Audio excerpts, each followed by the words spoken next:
Okay, let's look into this new hymn. It's Jagati, again, longish hymn, only 12, 13. Do you see the projection? Yeah, you see. Start with mantra. Yes, we will start with mantra. Thank you. Om Vang me manasi pratishthitam Mano me vachi pratishthitam Aviravirma edhi Vedasyama ani sthaha Shrutam me ma prahasihi Anena dhitena horatran Samdadhami ritam vadishyami satyam vadishyami tanmamavatu tadvaktaramavatu avatu mam avatu vaktaram Om Shanti Shanti Shanti.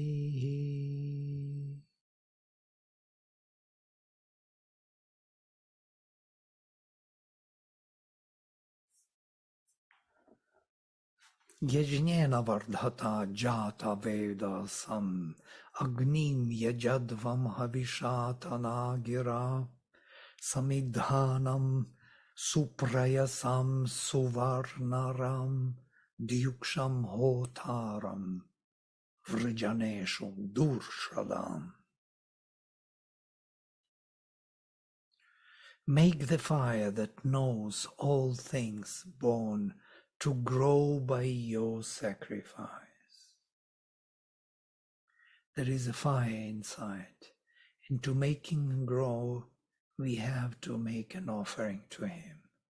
We have to do the sacrifice. Worship him with thy offering and thy body and thy speech. Worship in his kindling fire, with whom are the strong delights, the male of the sun world, the priest of the call, the inhabitant of heaven, who sits at the chariot yoke in our battles.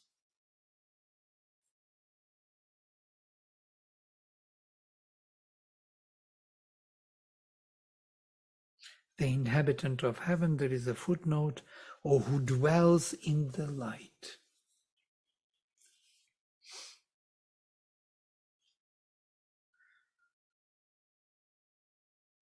My interpretation, with your constant progress of transformation, make Agni grow.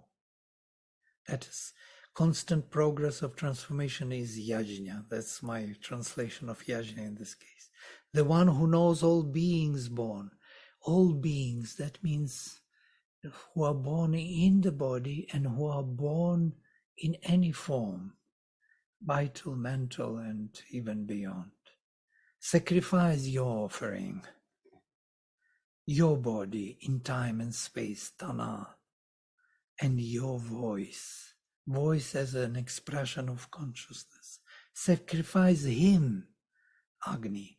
Bring him into action, the one who is totally kindled, whose delights are perfect, who is of the sun world, who dwells in the light of heaven, who summons the gods, who is seated in front of our chariot that moves forward in our battles against crookedness, against enclosure. Vrijaneshu. Vrijana is used as the stables or the pens for the cows and horses, or the enclosed space where they are kept. And also it is that crookedness. Crookedness, something which is enclosing, which is not allowing the straightforward movement, which is not allowing straightforward look and knowledge or thought and word. It's always turning onto itself, holding to itself, gravitating towards itself. It's not free to fly.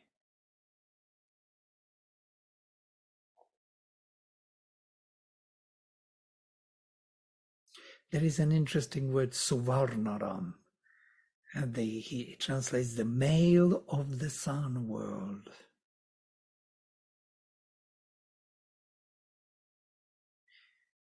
Interestingly, that this is they put big question to this word because nobody knows what it could be. Nara is the man, male, or Nari is used in the Veda as the heroic power of the soul. So this is the heroic power of the soul in the Swar world. Yeah? He is quintessential divine in the Swar world.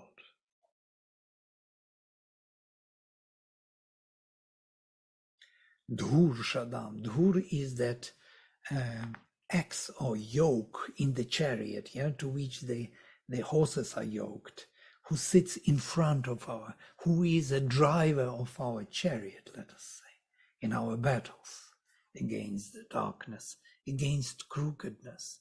Interestingly, they don't even use darkness here, but crookedness, which creates the darkness.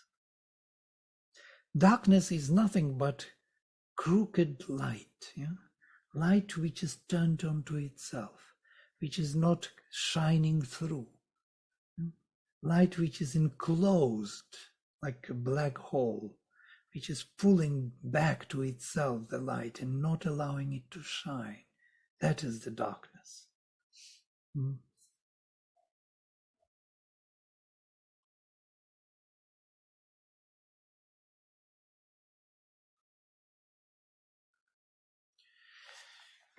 Abhi tuva, abhitva nakti hushaso vavashire agne vatsam na svasareshu vatsam na svasareshu dhenavach diva ived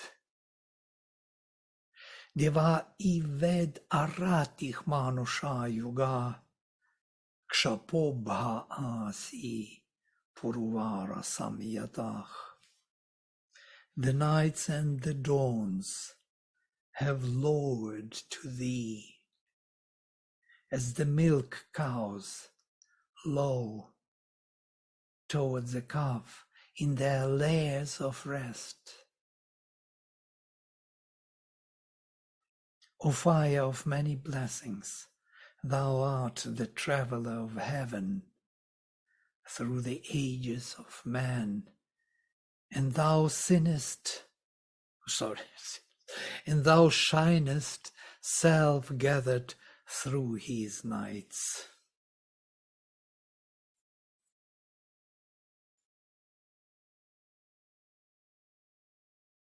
Thou art the traveler of heaven through the ages of man.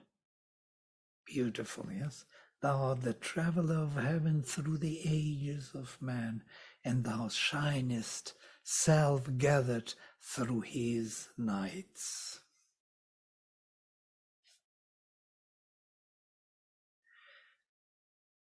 So, naktihi ushasach, the nights and dawns.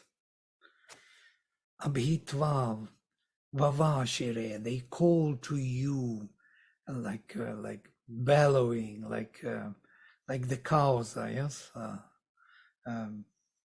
mooing, moo, to the calf to come, calling him, or Agni, like Vatsa, like the calf, Svasareshu, in their own moving places, Dhenavach, the nurturing, the nourishing, the feeding cows, the milk cows, the cows who want to feed the baby. They call the baby to feed. The calf is somewhere playing in the fields, and he has to come to mama and get a little milk. So these mamas, days and nights, want to feed him, to give him a little sustenance that he will grow. Days and nights, these are the periods of our constant growth. We need the light, the feeding of the light, and then accumulation of that experience into the night, yeah? Settling down into our bodies, into our unconscious life. The light has to come, the feeding has to reach into the depth of the inconscient. So we are constantly feeding the night and by the light. And divach aratich, interesting word aratich, Sri Aurobindo translates it as a traveler, as the one who journeys, the pilgrim of heaven, of the light. Manusha Yuga, Manushani Yugani, through the yugas of man, through the ages of man. Kshapobhasi, kind of illumining kshapach. Kshap is the night, the darkness, illumining the darkness, Puruvara, the one who has many gifts, Samyatach. Through the night's self-gathered, self-controlled, or self-closed darkness, moving or illumining self-closed darknesses, the one who has many gifts. I'm translating literally, Samyatach.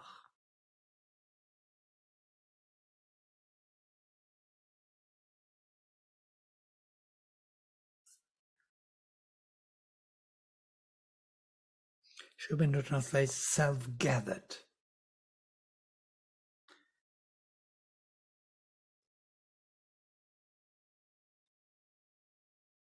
Shyness self-gathered through his nights. So this interesting word, because Samyatach can be translated in two ways, and both would be correct, I guess. It can be translated as participle perfect passive was from Samyam, gathered, self-gathered. That's how he translates.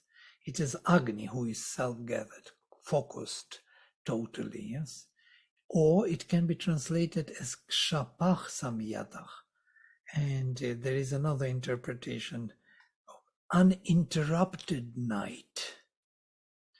The night which has no interruption. And through that night, he shines, Bahasi. So it's either or. Both would be correct grammatically. Sri Aurobindo chooses the other option, that it is gathered, focused Agni, shining through darkness.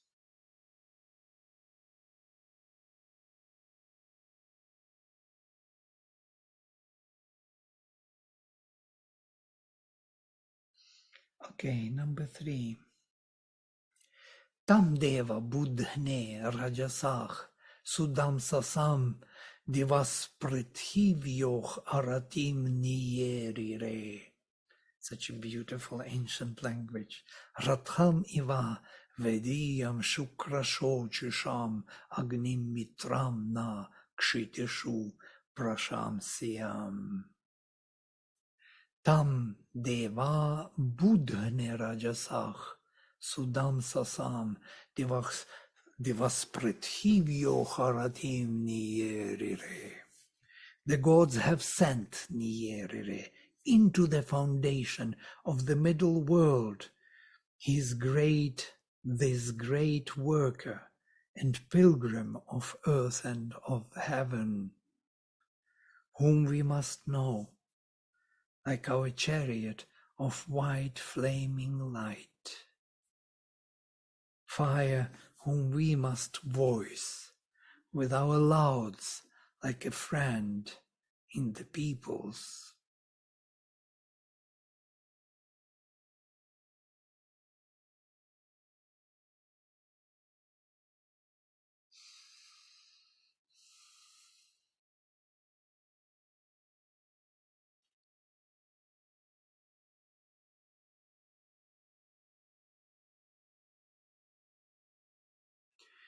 people's kshitishu. It is those who are dwelling, who found their bodies, embodied creatures, beings. We have to laud him, to praise him as the friend among them, as the one who, Mitra, the divine consciousness present in them. All beings who took the body must have some spark behind, some presence of the divine consciousness in them, and he is to be worshipped and praised as that presence.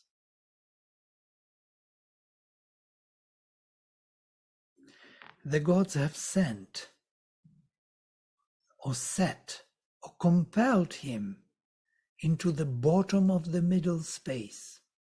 Middle space, rajas, interesting word, used only in the Veda as the space between heaven and earth, literally a flaming, shining, burning energy space, pranic world. At the bottom of the pranic world, they set him there. The gods compelled him to stay there. Niyerire. The one who walks between him, who works between heaven and earth, who is perfect in his skills. Sudamsa-san. Sudamsa is the one who can do anything, change anything, build anything, perfect in building the worlds, because he is that energy who destroys the form which cannot actually progress. Any form which is not progressing is destroyed by him to create a new form. That's why he's perfect in his skills. The one we must discover, Vediyam, the one whom we must discover, like the chariot of pure flame. Agni is like Mitra among people to be praised.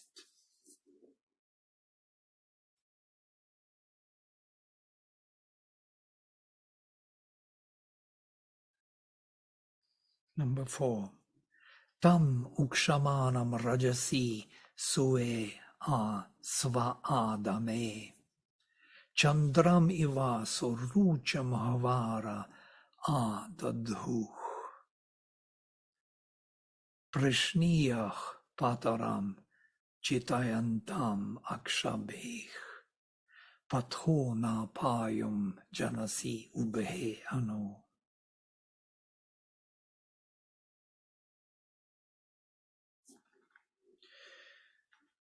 They have sat in the crookedness,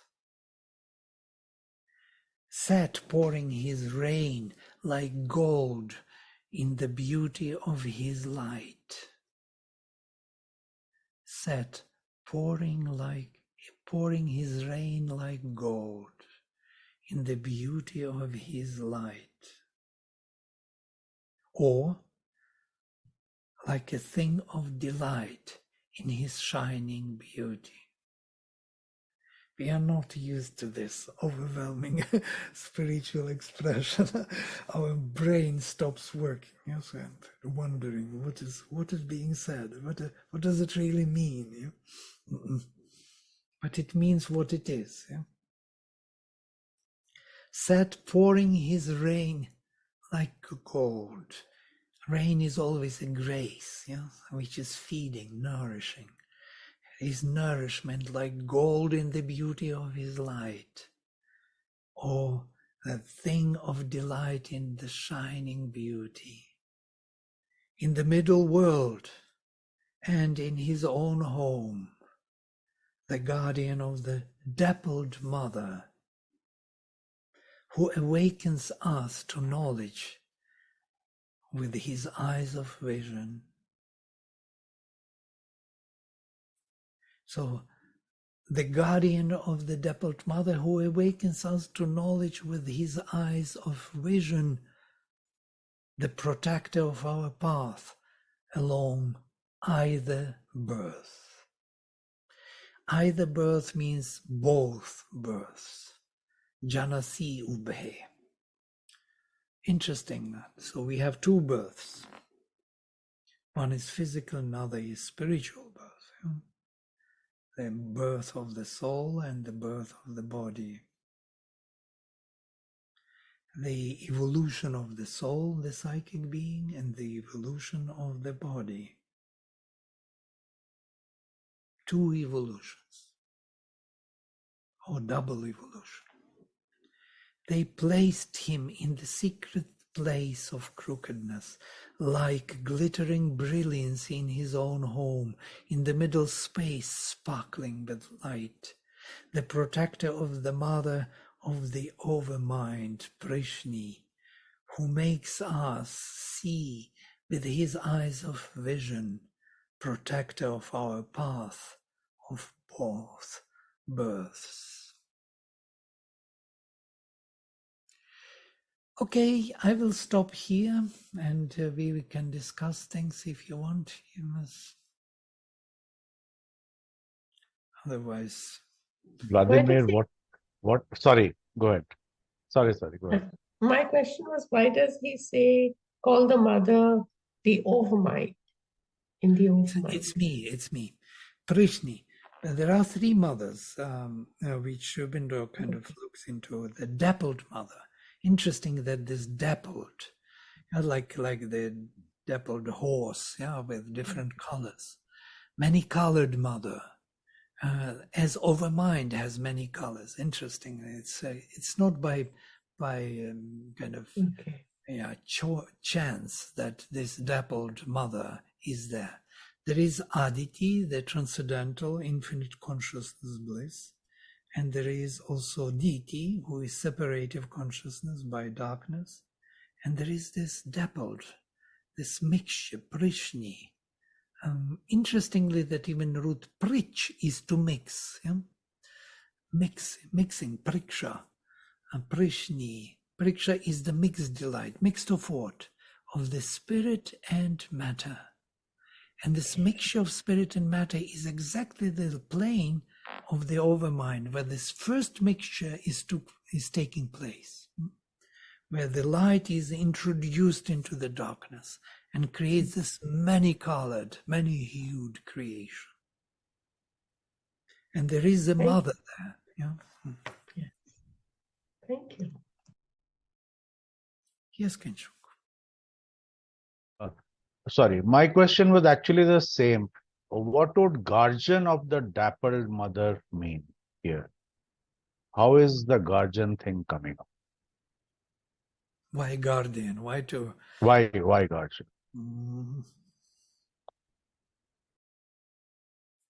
And what do you think? And in some sense, does Agni rule the overmind, or the way the things are moved in the overmind? Is there some kind of thing like that? Beautiful. I believe beautiful thought, actually. Yes, as a divine will here in this manifestation, he is in charge of all the levels till the supermind. He has to, because of him, because of him, the overmind is possible. The overmind is one of his planes of action. The highest, most probably, in this manifestation before the supermind is manifested. So he has to guard it as all other planes. He's the guardian of all the planes. Divine guardian, divine caretaker, who looks after. Protector? Yeah, protector, guardian, yes.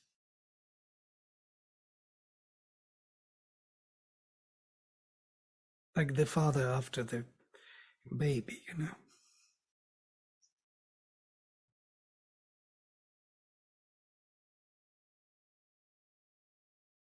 Could it be manifestation of the supermind from the supermind, and therefore Agni? the supramental light?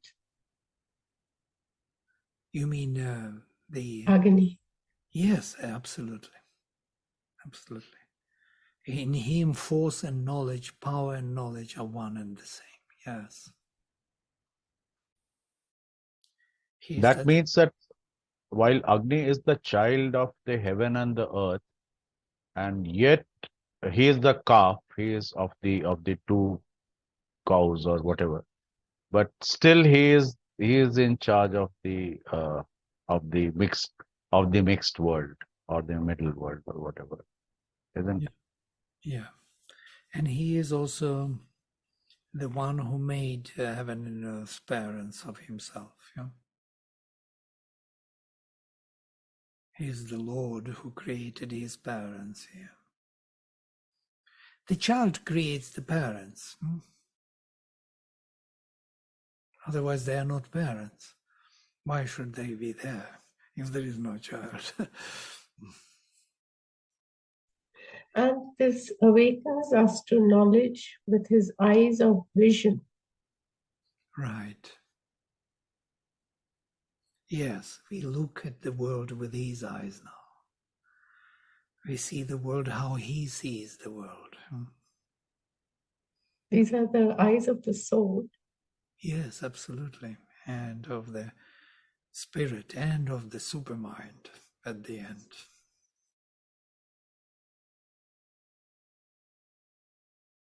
And we have to worship him as Mitra among those who took birth here, as the divine consciousness present here.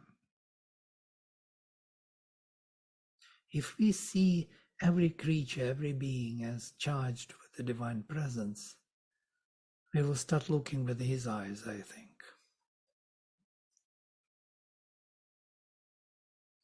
But everyone, no?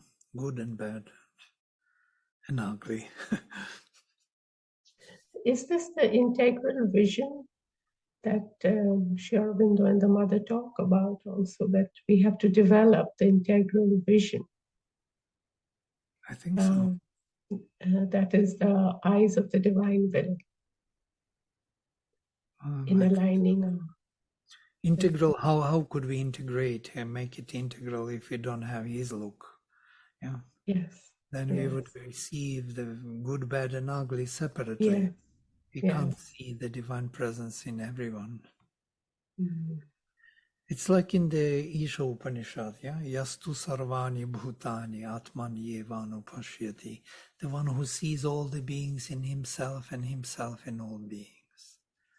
This is the vision. Mm-hmm. Mother explains it like having the same attitude towards everything.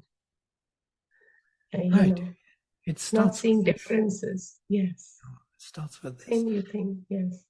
Having the same attitude is just we are forcing it. I have to remember that he is also the divine. Yeah, I have to forgive. Forgiven, so you shall be forgiven. All that is a mental work, which is kind of tuning us to discover the look which is totally natural to see the divine in everyone. Without any forcing oneself to see it that way. But to arrive at that realization, a lot of work is to be done with our consciousness, because there is so much blockage here. There's so much distinction made. Yes. And removing distinction is not the right way to go also. Many people think that if they remove the distinction, don't have discernment, this would be the thing. Yeah? So everything is the divine, I say, and I am judging everything and myself. I hate myself, but everything is the divine. This is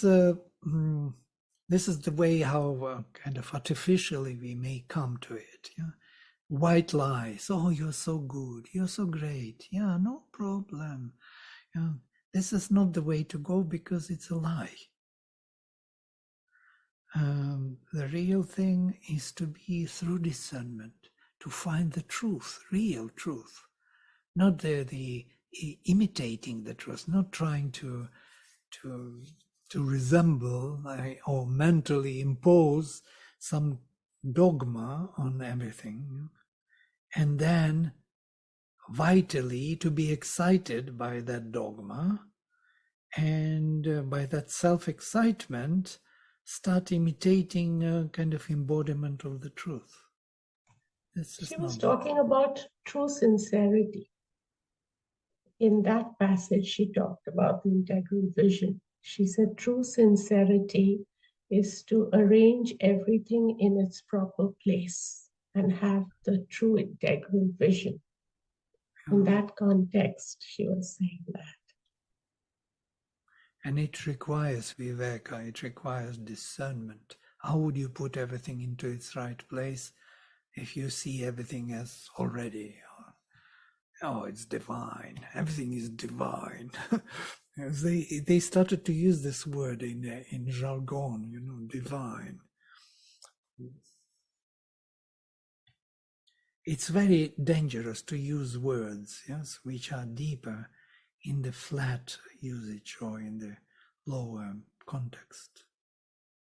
So they lose their power, their depth. Vladimir, that brings me to a question which is very important to me. Okay, just give me a minute to. So basically, when I recite these hymns, some of them, and I recite them in a very priestly manner, and the words get all mixed up, and I'm not sure if I should be doing that or not doing it. For example, this particular hymn, I would recite it as Tvam Budne Rajasa Sudam Sasam Divas Prithivyora Ratinne Rire Rathamiva Vedyang Shukrashochi Shamagning Mitrang Nashitishu Prashansaya. Now, this is the priestly style, and this is necessary to remember, but the words do get mixed up. So, is it right or is it wrong? If you hear them, if you understand their meaning, if there is a part in you while reading, you can even whisper it, you can gobble it. It doesn't matter that you don't pronounce each word separately, clearly.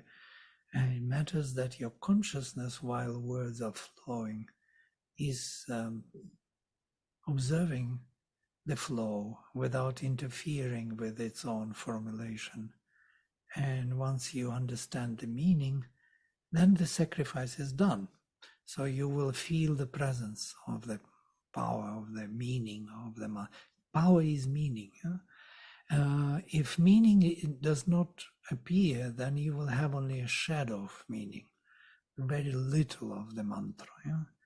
All what they do in Gurukulas when they read these mantras, and especially with a Vedic accent, they have nothing. It's just a very big shadow of the meaning. There is no real meaning. There is no depth of understanding. There is no creation of vision that you can't read more than one verse because it overwhelms you. It stops your breathing. It stops your thinking. You want to stay in that meditation, in that vision, because this verse, this poetry is so powerful. That you feel that even flame from within you is rising. And do you want to read next verse on the top of this verse? No, you want to stay with this. Yeah. So our reading has to be conscious, the only thing. You can read the way you like. I prefer pauses. Okay. Pauses in between, because I need to comprehend without actively participating with the mind, without thinking about it. I need to kind of dwell on it or hold on to it. And then something appears, some understanding appears. And that understanding connects to next understanding. And once the verse is over, one verse, you have some sense of presence, which can evolve into the vision, into the knowledge, actually. Right now, I get a very spotty. The meanings of some words seem to be clear in my mind, but the others just go with the flow, and I, it's not a coherent meaning that comes. Some images stick. That's all. But it's a spotty thing. That is what happens. Interestingly, mother was also asked the same question, how to read Savitri. And she says, you read slowly, clearly, no hurry, and that's it. Don't rush. Don't make sentences as we do sentences in our mind, or in our common speech. It's not about that.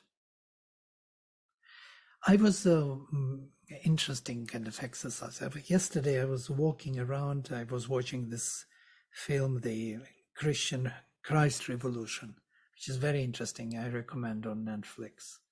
It's about Christianity. It doesn't matter that it is Christianity. It's about hippie movement. And I remember I loved one song from the hippie movement of old band Yes. Maybe some of you heard about this Yes group, no? Band. And they have one song. Only one song I love from that band.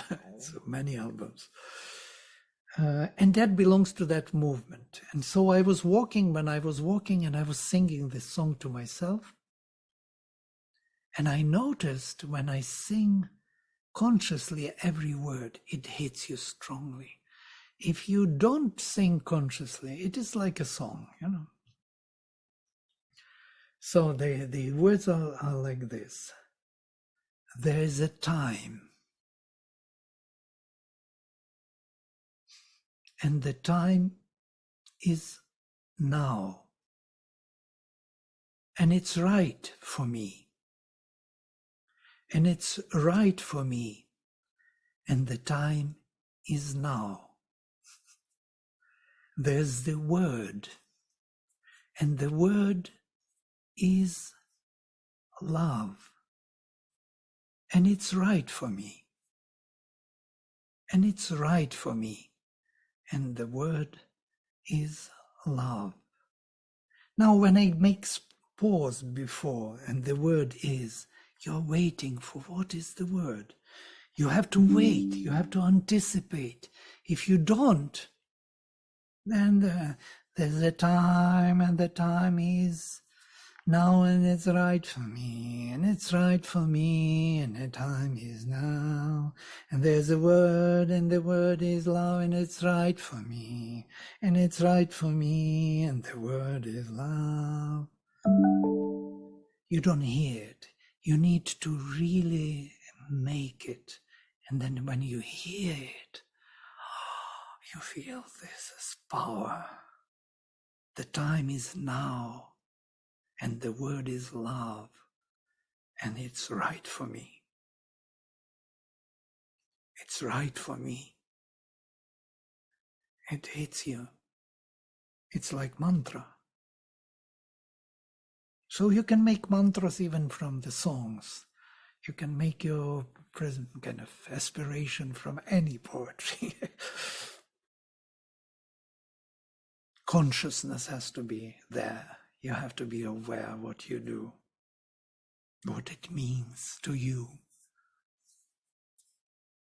And these Vedic verses, they're powerful. They create a new awareness, or long forgotten one.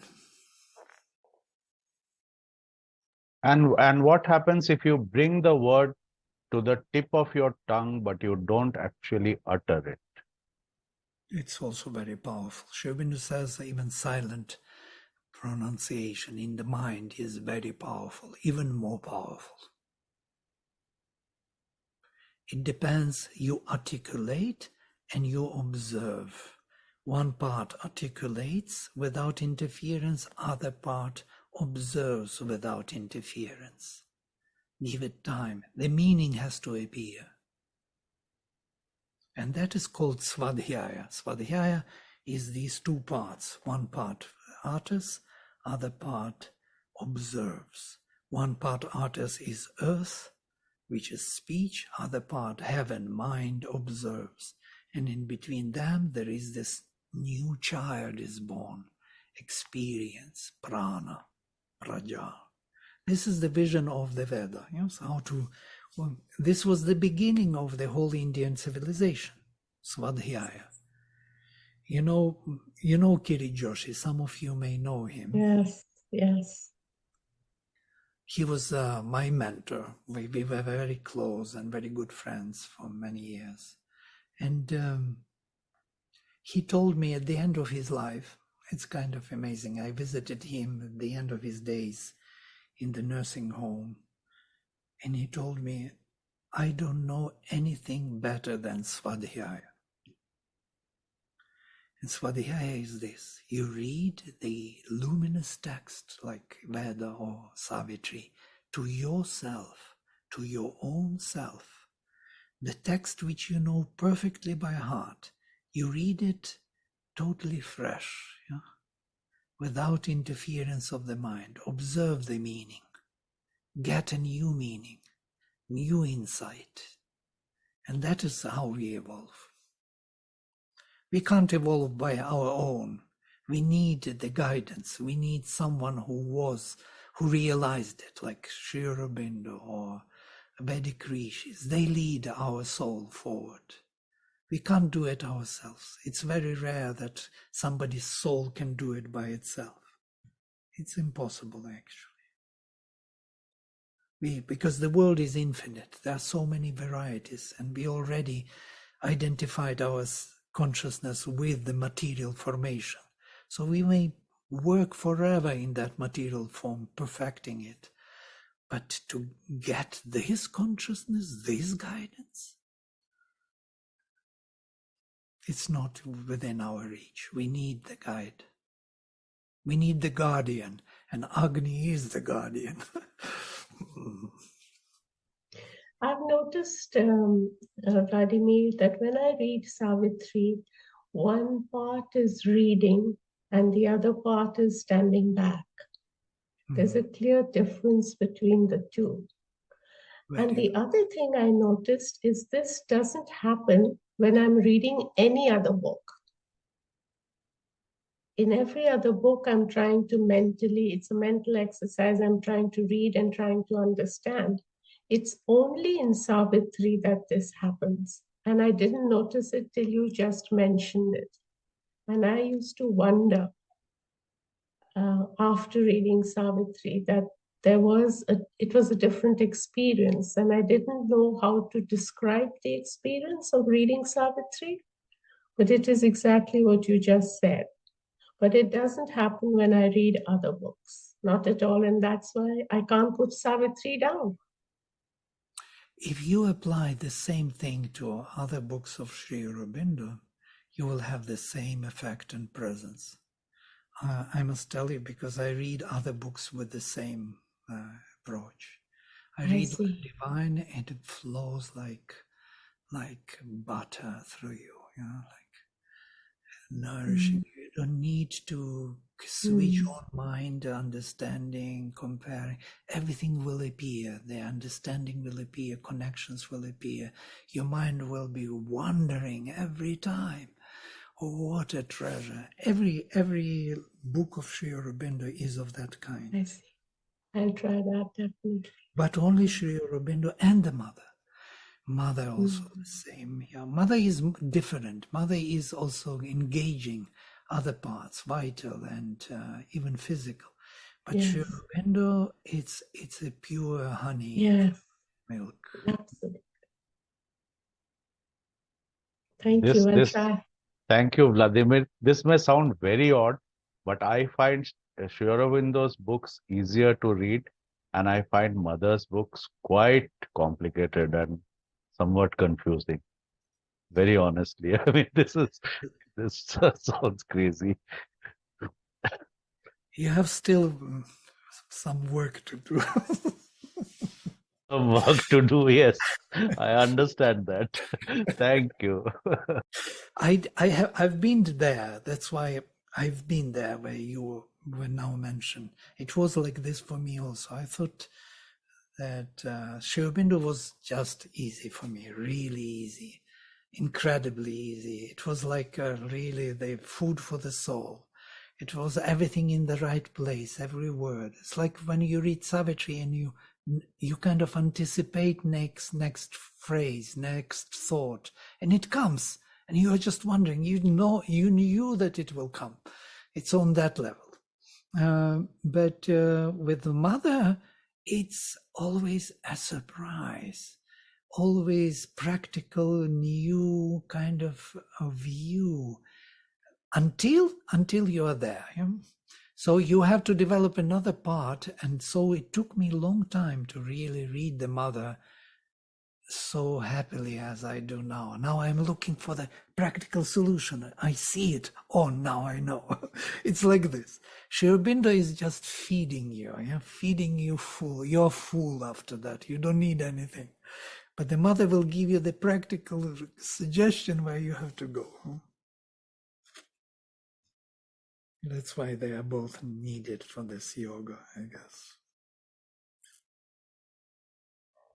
Great, thank you. So I will close with mantra and we will continue next time. Om Sarve Bhavantu Sukhinaha Sarve Santu Niramaya Sarve Bhadrani Pashyantu Ma Kaschit Dukha Bhag Bhavet. Om Shanti Shanti Shanti.